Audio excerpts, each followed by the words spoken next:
제46대 미국 대통령 선거 승리를 선언한 조 바이든 전 부통령은 상원 의원과 부통령을 지내면서 한반도와 각별한 인연을 맺었습니다.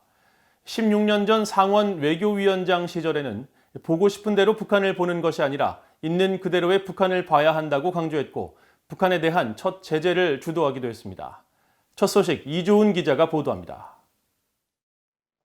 대통령 선거 승리를 선언한 민주당의 조 바이든 전 부통령은 승리 선언 이후 첫 공개 행사로 자신이 머물고 있는 델라웨어주 윌밍턴에서 신종 코로나 바이러스 대응 자문단 명단을 발표했습니다. 바이든 전 부통령은 그러면서 미국인들에게 마스크 착용을 거듭 호소했습니다. I implore you, wear a mask.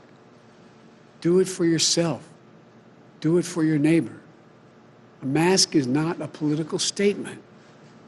But it is a good way to start pulling the country together.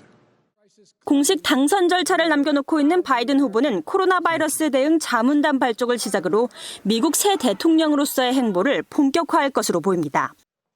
바이든 전 부통령은 한반도 문제에도 깊이 관여해왔습니다. 특히 북핵 문제 해결을 위한 4차 육자회담 개최를 열흘 앞둔 2004년 7월 15일 육자회담 현황 점검을 위한 상원 외교위원회 청문회 당시 민주당 간사였던 조 바이든 전 부통령의 모두 발언이 시작됐습니다. North Korea is a weak and isolated state. The North's leaders consider weapons to be the ultimate guarantor of the regime's survival, and they are obviously reluctant to give them up. 바이든 전 부통령은 그러면서 미국은 보고 싶은 대로가 아닌 있는 그대로의 북한을 상대해야 한다고 강조하고 당시 3차 육자회담에서 미국이 북한에 제안한 것으로 알려진 합의안에 대해 합리적이고 포괄적이며 상세한 로드맵이라고 평가했습니다. 북한의 검증 가능한 핵 프로그램 폐기 약속과 이에 대한 준수를 대가로 다자간 안보 보장과 유류 제공, 제재 완화와 궁극적인 외교관계 정상화 약속 등이 포함된 제안입니다. 상원 외교위원장을 역임했던 바이든 전 부통령은 2006년 북한에 대한 미국의 첫 제재 조치를 담은 북한 비확산법의 의회 제정도 주도했습니다. 지난 2013년 부통령 자격으로 한국을 방문했을 때는 북한에 억류 중이던 미국인 메릴 뉴먼 씨의 석방이 이뤄지기도 했습니다. There is a piece of good news. The DPRK today released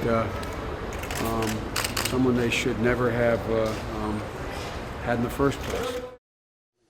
바이든 전 부통령은 상원 의원과 부통령을 지내면서 세 차례 한국을 공식 방문하며 각별한 인연을 맺었습니다.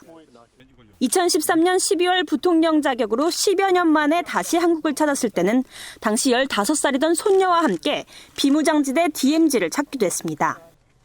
1980년대 초 상원 의원 시절 미국에 방명한 김대중 전 대통령과의 만남.